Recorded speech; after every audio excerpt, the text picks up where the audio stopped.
Hi, I'm David Cantor with the law offices of David Michael Cantor, and today I'm going to talk about assault, domestic violence, basically misdemeanor assault in the domestic violence context. What makes domestic violence versus regular assault? Well, it's when you actually live with a person. It can be a wife, it can be a brother or sister, a mother or father, it can be a roommate. So when you are domiciled with a person, that's what makes it domestic violence. Now, the definition of a misdemeanor assault is a harmful or offensive touching, intentionally or recklessly done, that causes injury or apprehension of injury, and they have different levels. What makes it a misdemeanor is the fact that it's done a first offense on another person that is not a cop, a teacher, a medical professional, somebody of that nature. If that's done on them, then it becomes a felony.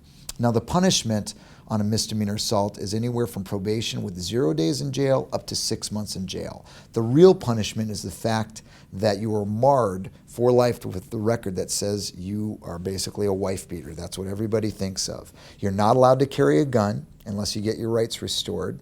And that also affects a lot of people, especially if your job involves carrying a gun, such as a police officer, if you're in the military, if you're a security guard, things of that nature. It also affects custody with your kids. By statute, if you're convicted of a domestic violence charge, automatically it's presumed you are unfit to have custody of your kids. And you have to go through a lot of battles there. And a lot of people going through divorce started this process by arguing with their spouse and the police were called. Now, defenses to this. Self-defense is the big one. A lot of times what we'll see is two people are arguing, and then perhaps if a woman gets mad and she begins swinging at her husband and he grabs her. Well, he leaves a mark on the arm. Somebody calls, a neighbor calls, the police show up. The minute the police show up, one or both people will be arrested, and usually they look for marks on anybody. If there's a mark on this person, they'll arrest the other person.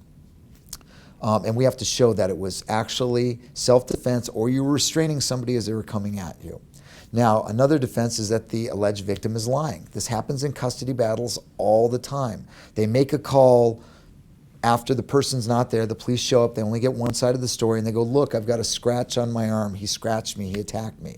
The way we defend this is we look at the photos. We look at social media. We'll dig up everything we can find on the other person. We'll look at old divorce paperwork to see if they've made these allegations against the person or against ex-spouses in the past. There's a lot of different defenses to these charges.